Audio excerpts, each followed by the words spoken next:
Good morning. My name is Ed Borysiewicz, building official with the City of Key Colony Beach.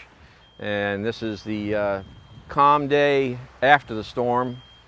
I rode out the storm on 12th Street in Key Colony Beach, and there was a minimum of 4 feet of water over the center line of the road, which is equivalent of an 8 or 9 foot storm surge in the center of the island. And if you pan around this area, we're on the ocean front of Key Colony Beach, and they had the 8-foot storm surge plus. Then they had waves on top of that. Spoke to a gentleman that rode out the storm in one of the 3-story condos here. He said there were 12 to 18-foot waves that pounded our coast. If you look behind me, you'll see just total destruction. The waves pounded on these buildings until it went through the front wall. Then it continued going through the interior walls till it got to the other side. All the docks and piers are gone along the ocean, and many docks are gone along the canal side. We had one home that burnt to the ground completely. We'll show you that a little later, but that was due to a car parked in a carport, and the electronics started to smolder, and then it ignited, and then it blew up a propane tank. And the fire department came out, did the best they could, but there was just no saving the house. They were just protecting the houses around it and did a great job. It's hard to describe what happened here, but we're so fortunate to have all our contractors. We had them pre-stage heavy equipment on the island in several different areas, and they've been working ever since the wind got down to 40 miles an hour. They've been clearing the streets for the last few days, piling up the debris on the right-of-ways, and now we're staging it to separate areas in the city for a massive pickup later on. They're working all over the island. We meet every morning at 9 o'clock to give out duties of the day. The vice mayor has been in town through the host storm also. He's done a great job, and he's doing all the coordinating with the emergency operations center, trying to get all the communications out the best we can. We've been in the dark until last night. We don't know where the storm went, what happened to the rest of the world, because we were out of total communications. The only communications that we had was 104.1 FM radio that did a great job, that went through the storm with everyone that stayed here. When we were all hunkered down, they're the only one that stayed on the line and gave us information. If you just look around us here, you can see what we're trying to clean up. We're doing the best that we can. We've shut off all the water meters in the city. We've shut off all the electrical disconnects in the city. So when power and water is turned back on, we'll try to stop the leaks and the short circuits and the fires. Several houses have burnt down in Marathon already when things were energized due to the shorts in the house, so we're trying not to let that happen here. And we received water pressure, I think it was the day before yesterday, and now we have very good water pressure. It's so wonderful to take a cold shower. It's just so refreshing because we haven't been able to do anything for a few days. Just look around. I'll leave it to you to see what's happened here, and I'll try to take you around the city to a few other locations to show you what's going on. And thank you. Yeah, these gentlemen are FEMA contractors. They're going door to door and noting the damage and also knocking on the doors to make sure no one's in there that needs help. But we've had, to the best of our knowledge, less than 100 people stayed behind, and they're all accounted for, and we've had no injuries that I'm aware of, except little injuries from cleaning up after the storm. But here we'll be pulling up to where we did have a large issue. Right now we're on 12th Street.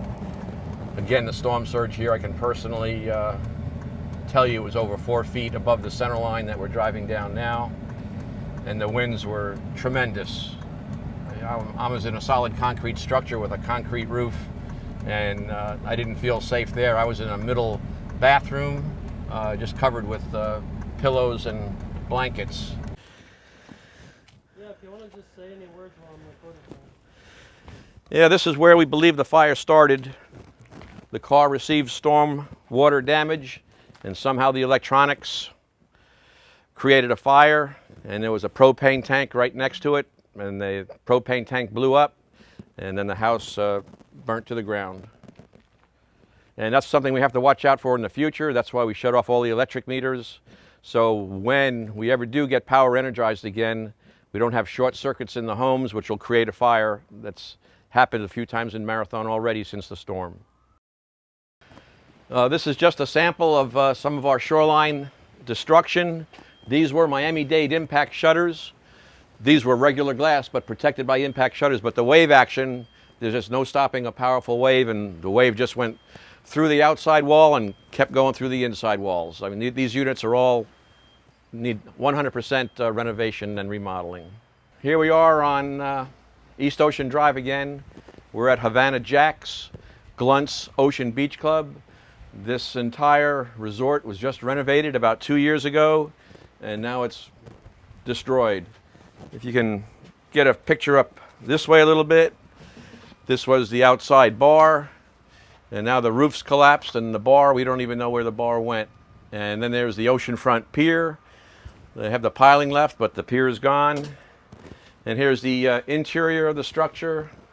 This was all created by wave damage that was on top of the storm surge. We're standing here, we probably had 6 or 8 feet of water above our heads when that storm hit at the peak. And we had 160-mile-an-hour winds verified by a meteorologist on 8th Street, and then his instrument was broken. So we had 160 plus. And if you pan towards the east, you'll just see where those waves pounded and pounded until it took everything away. Now, here we are along the oceanfront portion of Key Colony Beach on East Ocean Drive, and you can see the destruction. Right where I am now, this is a seawall cap that was just constructed and poured about 4 months ago, and it's gone. This is original concrete work from the 1960s. That's all gone. I mean, these are huge pieces of concrete that have just been moved and the concrete cap's destroyed. I don't know if you can see right over here. This was part of the new retaining wall that was just built a few months ago. The slab's gone. All that's left is the rebar that was connected to it. Here's the seawall. Now that I mention it, here's the cap of the seawall. Then if we keep going this way,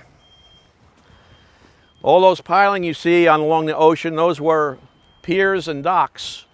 And the only thing left of those are some of the piling. The docks are totally gone, and we'll be cleaning them up somewhere on the island when we find them. But this is the typical oceanfront of Key Colony Beach. But we've been here before, and we'll be back again. This is Sunset Park. This is where people come to watch the sunset every night. And it was a beautiful pier, beautiful sand, beautiful landscaping. But right now you see we have a little bit of work to do. We've been through this before, we'll get through this now, and Sunset Park will be beautiful in just a couple of months from now. And with that, thank you for listening. You've seen what has happened here, so please prepare and be prepared if this ever happens to you in the future. And very important, when they say evacuate, please evacuate, but keep in mind that we'll be here to rebuild. Thank you very much.